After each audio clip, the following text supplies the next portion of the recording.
Hello, welcome back to Monday Night History, the second video. It's going to be on Winston Churchill's childhood. Churchill was, as I said, was born in the 1870s during the reign of Queen Victoria in England, and right after the American Civil War. His mother was an American. His father was an English member of Parliament, and they were upper class, both. His mother was a socialite. She didn't work. And her father was a big capitalist that made a lot of money and then would go to Europe and spend it, and then would go back to New York and make a lot of money again. And these men, still, like New York is like that. They work very hard to get money. They make a lot of money. It's not a balanced life. So that was Churchill's maternal grandfather, and his mother's name was Jenny.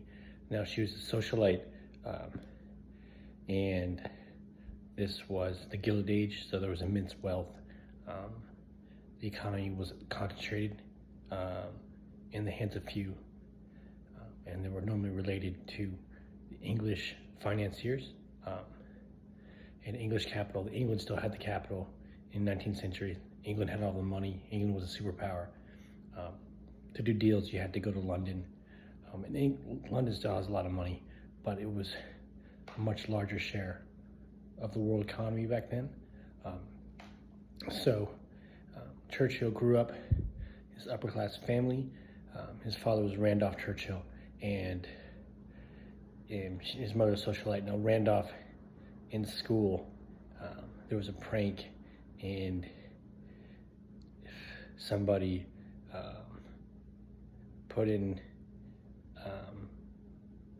got him to sleep with a woman who had a disease, and he contracted syphilis. And so that made a big effect on the marriage, because they could not have sex, and they could not do the conjugal act.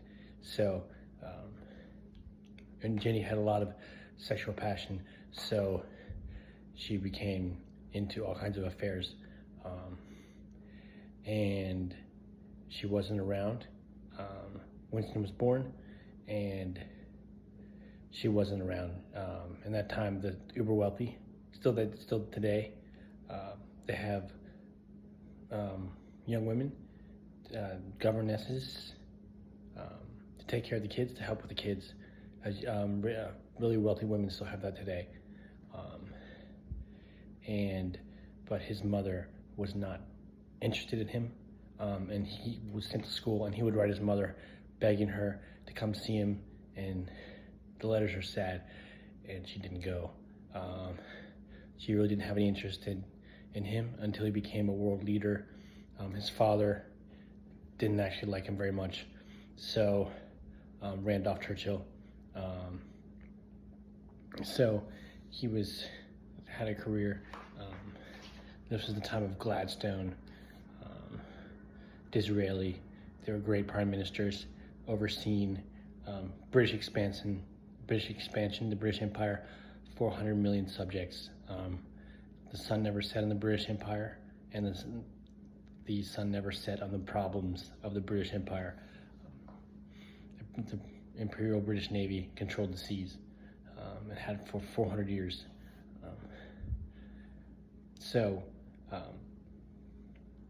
It's a great self-confident nation, a virtuous nation. In the Victorian time, Queen Victoria, she frowned on divorce.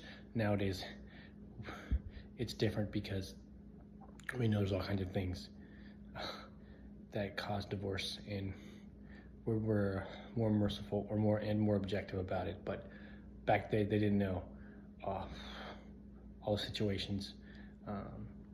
So there hadn't been progress on that issue. So Churchill was born into this, and he has, there's a quote from him: "Every great man has a terrible childhood." He really did.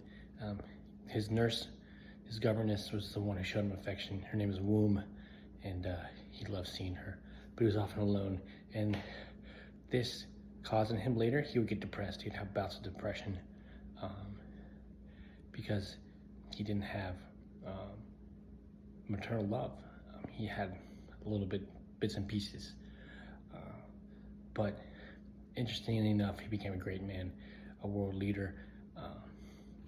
In spite of his adversity, he'd go to the bookstore. He loved history, and he went through school, and he wanted to go to the military and then go to Parliament like his father. As I said, Parliament, they were making big decisions about countries. They didn't have much interest in domestic life and little kids.